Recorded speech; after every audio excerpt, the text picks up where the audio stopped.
Estamos aqui no ABCVM Summit, conversando com a Sabrina, da Global X, que participou do painel sobre ETFs. Eu queria aproveitar para tirar aquelas dúvidas que ficam um pouco para além do painel e até compartilhar as nossas redes para quem não teve a oportunidade de estar aqui conosco, né? Sabrina, uma dor que eu vejo no mercado e conversando com os investidores é que eu acho uma interpretação equivocada do ETF como uma estratégia que só serve para você ficar, digamos assim, comprado passivamente em uma estratégia única. E o que você estava conversando lá no painel, e que é o princípio da Global X, justamente que existem outras formas de compor estratégia com o ETF, não é isso? Exato. O ETF, principalmente nessa parte temática ou de commodities, ele é muito utilizado para você conseguir descorrelacionar o portfólio, né? Porque essas tendências mais globais, como inteligência artificial, como energia limpa, urânio, eles seguem tendências diferentes do mercado normal, o mercado básico. Então, assim, ele foge da renda fixa local, da renda fixa americana, eles têm ciclos próprios, né? Além disso, você também tem uma exposição demográfica muito grande, porque a maior parte desses ETFs tem exposição em vários países diferentes. Então, ele é uma forma muito eficiente de você diversificar o portfólio sem ter que ter o trabalho de você fazer um stock picking, que é muito menos assertivo, muito mais caro, te demanda muito mais tempo fazer esse acompanhamento. Se você faz uma escolha errada, você tentou diversificar o seu portfólio com uma ação, mas com o ETF você vai estar numa cesta de ações daquele ativo, então isso torna bastante eficiente, fora o custo, né, que é baixo. Essa questão da cesta de ações, um ponto que eu acho bacana até a gente compartilhar, por exemplo, você até enxerga uma estratégia, vou comprar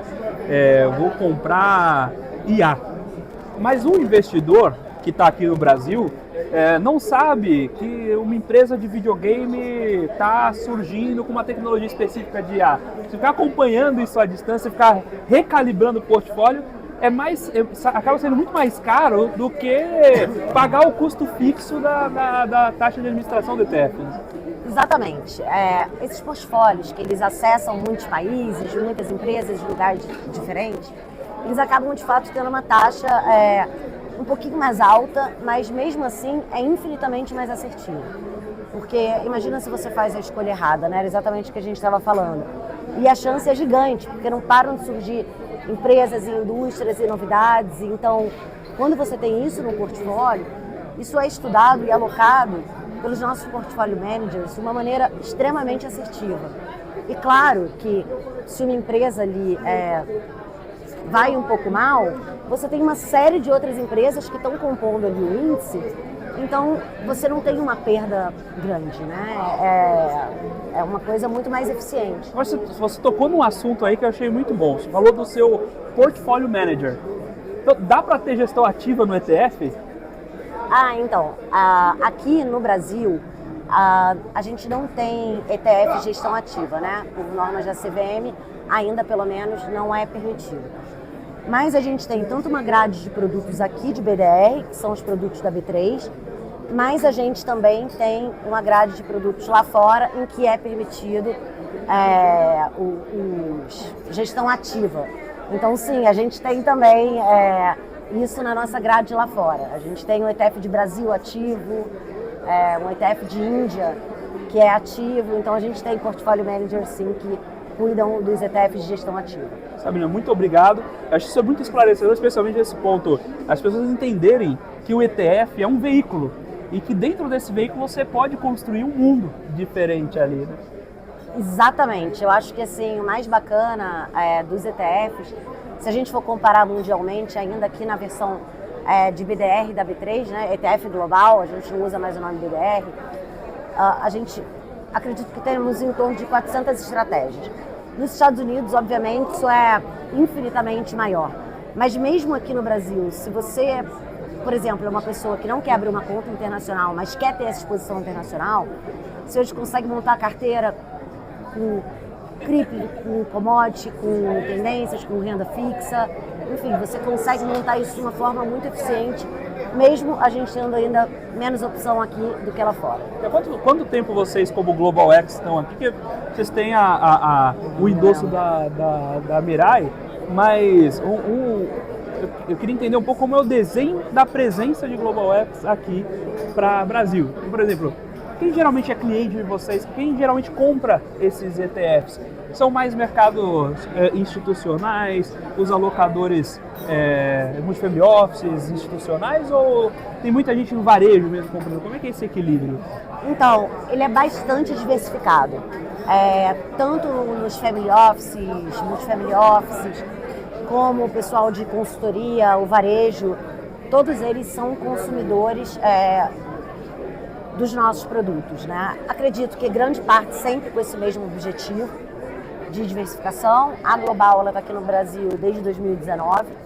A gente aqui não tem uma gestão ativa no Brasil, então a gente só tem alguns produtos que a gente pode replicar nos Estados Unidos aqui, então na B3, e a gente acessa tanto os institucionais como os assessores e consultores de valores para poder apresentar um pouco do ETF, que eu acho que a gente ainda está muito nesse educacional, né? Se a gente for pensar, o mercado de ETFs aqui no Brasil, ele representa só 0,8% da indústria de fundos. Para a gente é um pouco mais desafiador, porque como a gente é uma casa Beyond Ordinary, né, que é o nosso lema, obviamente ela não vai substituir nunca um core de um portfólio. Então, ela é uma forma mesmo de diversificação, então as pessoas acabam alocando sempre um percentual menor no nosso tipo de produto. Tem aparecido muita demanda, muita curiosidade sobre esses produtos, sobre essas tendências seculares que fazem parte do nosso portfólio, tanto de institucional quanto varejo. Eu acho que é bem equilibrado.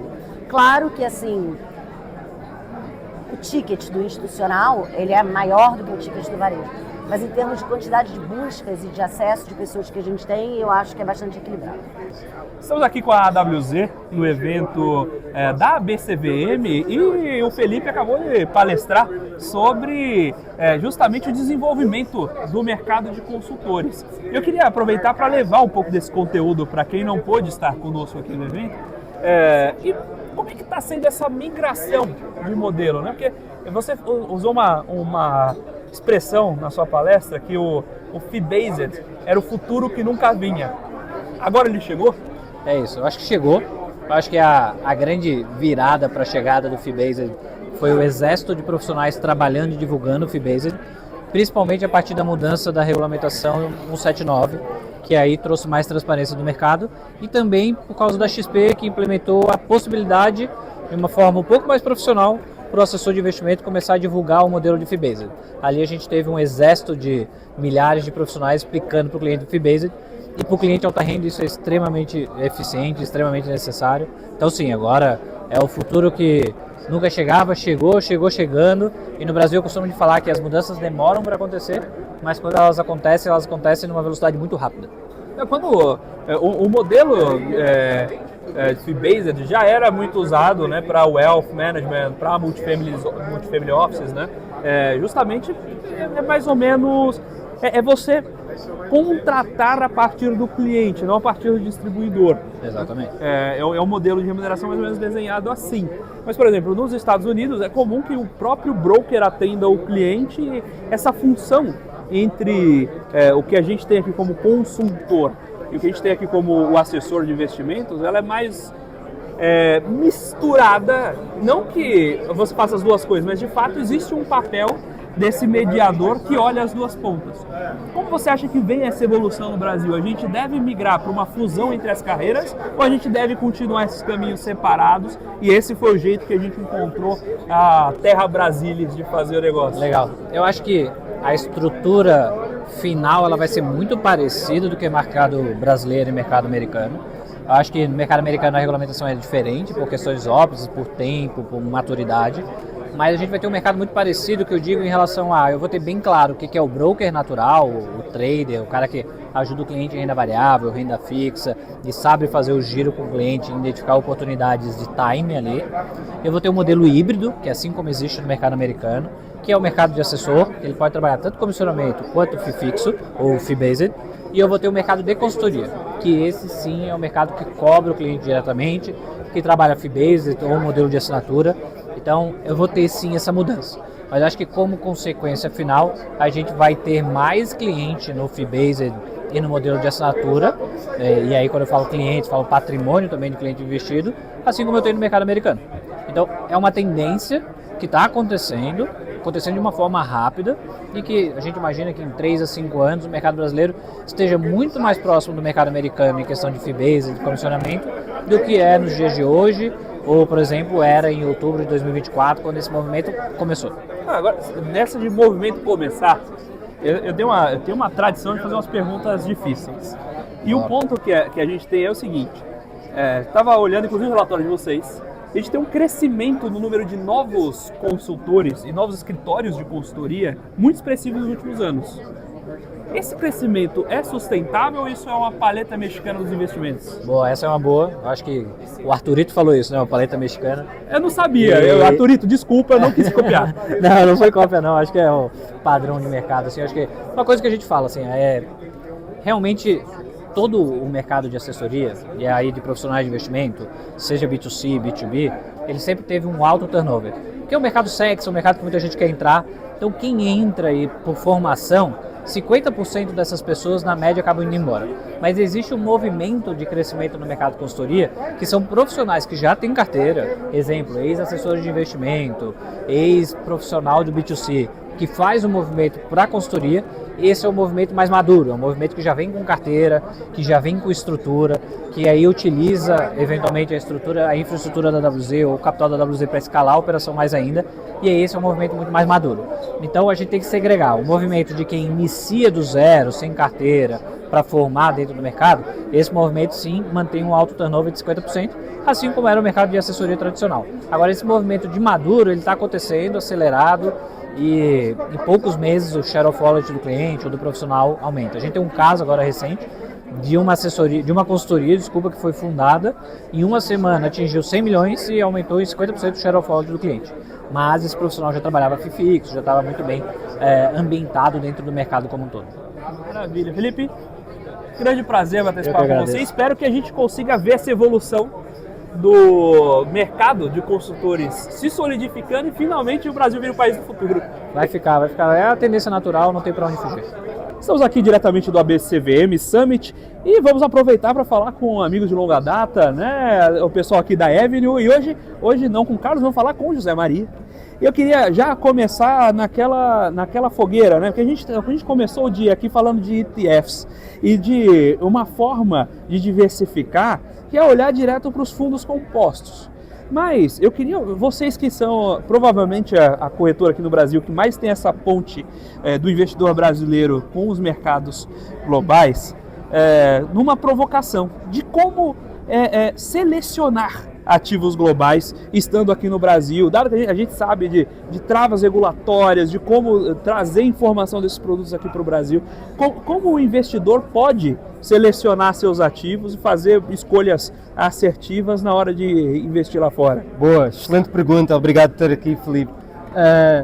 Cara, a pergunta é ótima porque a gente acabou de fazer um painel de como pensar a alocação internacional, que ela fala muito sobre essa ideia de como é que a gente se convence de que tem que investir lá fora, que acho que hoje em dia é um facto, né? A gente sabe que tem que diversificar além da fronteira. Ok, como é que eu faço isso? Né? A gente tem 10 mil produtos na plataforma, como é que eu encontro o caminho? Eu acho que há 2 rumos óbvios. Um é, claro, através da assessoria, né? Hoje você abre uma conta na Avenue e você consegue ser assessorado, alguém que te vai apontar o caminho e construir uma carteira de acordo com aquilo que é a sua necessidade, o seu perfil e por aí vai. Ok, eu não tenho um assessor, estou perdido, sou pessoa física, quero fazer esse investimento.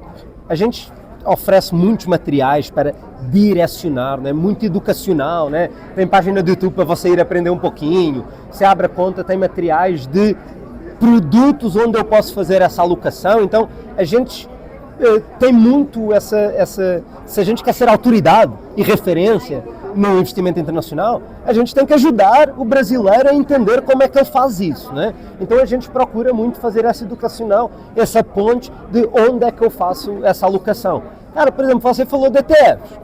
ETFs é uma estratégia que ela ficou muito popularizada, né? Investimento passivo, é uma ótima forma de investir. Mas, por exemplo, o ETF domiciliado nos Estados Unidos, ele talvez não seja a melhor alocação para o cliente brasileiro. Vai ter um risco tributário, sucessório, que não pode ser a melhor escolha para ele. A gente tem hoje na nossa plataforma os UCITS ETFs, aqui ficaram popularizados como os ETFs irlandeses, né? Que todo mundo conheceu assim, que são mais eficientes tributariamente, mitigam esse risco.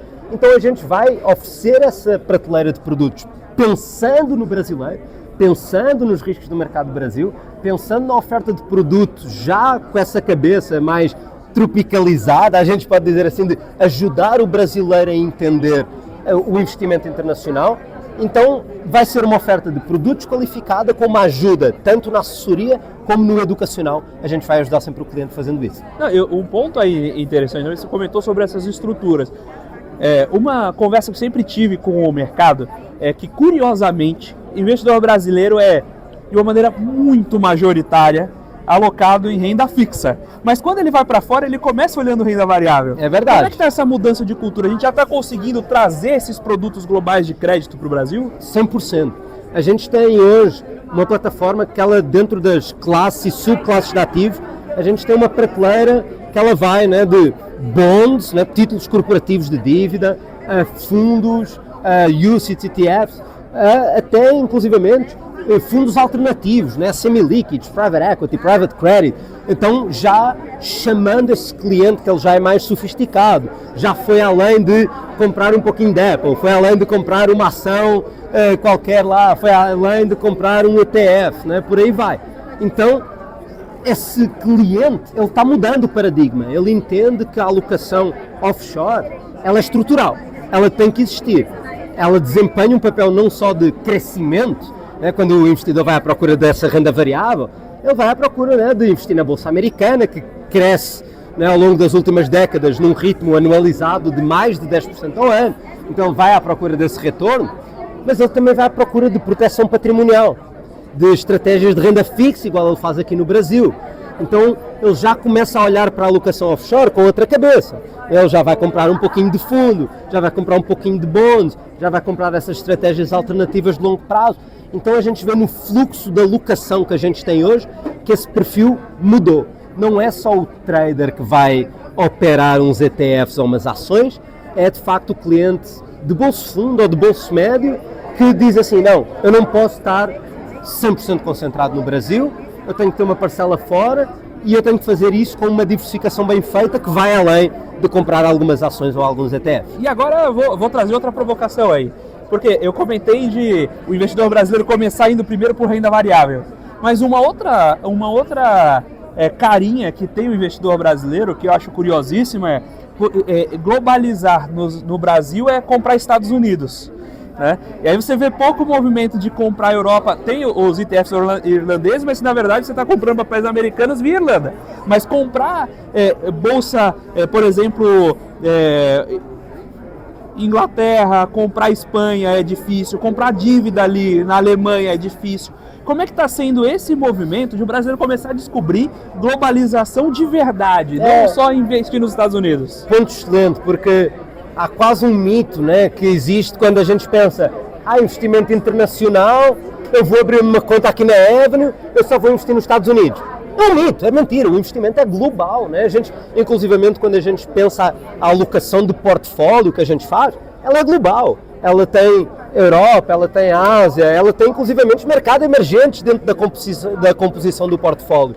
E através do mercado americano, você consegue aceder a uma porta para o mundo todo, como você disse. São ETFs domiciliados na Europa, domiciliados nos Estados Unidos.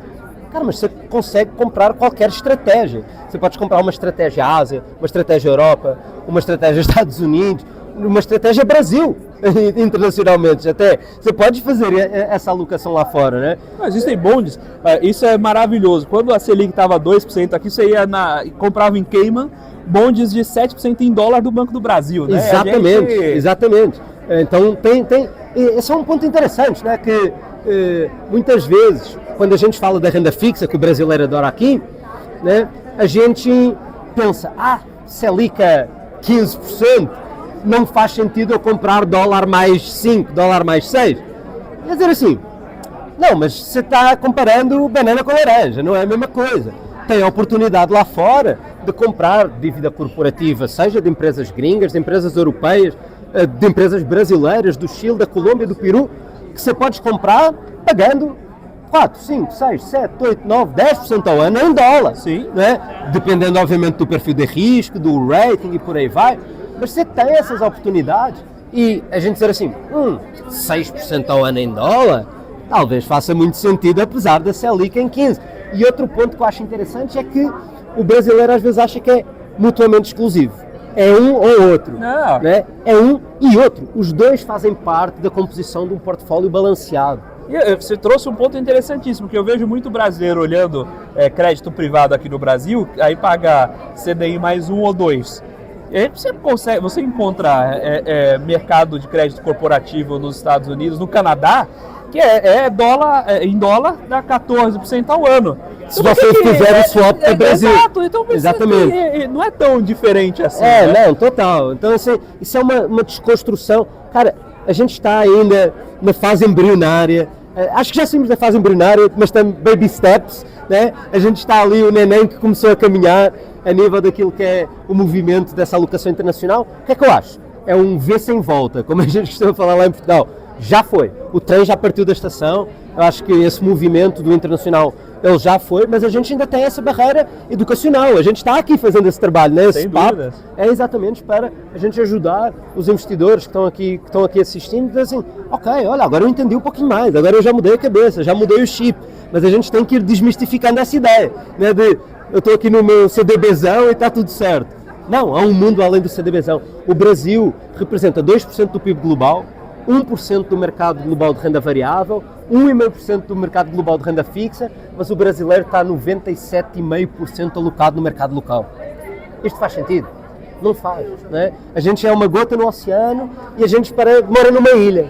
Né? Então vamos olhar para fora, vamos olhar para as oportunidades que existem lá fora, tanto na renda fixa como na renda variável. Né? Assim, a gente está vivendo histórias idiosincráticas com o tema de inteligência artificial. Como é que eu acesso isso aqui no Brasil? Não acesso. Então, cara, vamos abrir o olho, vamos abrir o paradigma, vamos diversificar, vamos fazer essa proteção patrimonial, diversificação, entender que não comparar banana com laranja não faz sentido e vamos fazer esse movimento. Como a gente pode? A gente conversa muito dentro de Valor Pro com o mercado institucional, com o Multifamily Office, com o Wealth Manager, e eu entendo também que um desafio para esse público é benchmarking. Porque o cliente dele está acostumado a olhar o CDI como benchmark. E aí se a gente pega um fundo, a gente está lá comprado hoje no ETF global, aí o dólar caiu por circunstâncias outras. O cliente vai olhar e falar, não, mas poxa, aqui eu estou perdendo para o CDI esse mês, vou mandar embora meu consultor, vou mandar embora meu Multifamily Office. Como é que a gente pode ajudar esse público a conversar com o cliente e como prepará-lo para desvincular esse benchmark? Boa. Eu acho que olha para a história. Né? Performance passada não é garantia de performance futura, né? É meio que regra do mercado financeiro. Mas vamos contextualizar e olhar para a história. Né? Cara, o real nasceu em 1994 com paridades de 1 para 1. Né? A gente destruiu quase 80% de valor cambial. Cara, se você bota na conta o seu CDIzão lá e bota ele em dólar, vai lá ver quanto é que ele deu. Né? Então, se não, o pessoal este ano está dizendo, olha o dólar, aí, está derretendo, perdendo valor. Né? Mas a gente está com uma visão tão curta que a gente esqueceu o ano passado, a gente esqueceu os últimos 15 anos. Né? O ano passado foi 26 ou 27 anos de 27% de desvalorização. A gente foi de 4,80 para 6,20. Agora viemos de 6,20 para 5,30, e o pessoal, pronto, acabou o dólar. Manda para trás. Cara, então assim, a gente deixar de ser curto prazista e entender que esse movimento ele é estrutural, de longo prazo, de preservação patrimonial, que ele oferece... Você falou um ponto perfeito, que é, vou olhar para o CDI. Mas eu esqueço que eu ter uma carteira que ela de facto oferece proteção, eu tenho que ter ativos que são descorrelacionados. Né? Mas o investidor, ele odeia ver, ele diz que no papel quer estar descorrelacionado, mas ele depois vai ver o portfólio dele, ele só quer ver verde, só quer ver verdinho lá, ele não quer ver nada que está para baixo. Mas é isso, exatamente, mas você quer estar descorrelacionado, você vai ter que ter alguma coisa que quando está tudo verde, alguma coisa está vermelho. Né? E depois, no momento em que o outro vai ficar vermelho, o outro vai ficar verde. E é isso que te vai ajudar no longo prazo. E quando a gente vê a carteira local, o que é que está descorrelacionado? Mercado offshore, né? Que costuma ter tendências que são opostas. E isso vai te proteger. E no longo prazo, o que é que isso fez? Isso melhorou o seu retorno de uma forma indubitável. Né? O retorno anualizado de longo prazo de uma carteira de um brasileiro que botou uma porção de 20, 30, 40% de internacional e combinou isso com uma carteira local, ela melhorou o perfil de rentabilidade, reduzindo a volatilidade. Então você diz assim, como é que o assessor muda a cabeça do cliente? Mostra para ele o histórico, mostra para ele o que é que aconteceu para trás e que para a frente isso vai te ajudar a se diversificar, tirar essa ancoragem de benchmarking, de usar o CDI como benchmark para tudo, porque na realidade não é benchmark para nada. Maravilha, José. Grande prazer por Obrigado. essa aula aqui. Espero que a turma tenha aprendido bastante e comece a pensar mais globalmente. Muito obrigado, Felipe, e obrigado à turma do Valor que está nos assistindo.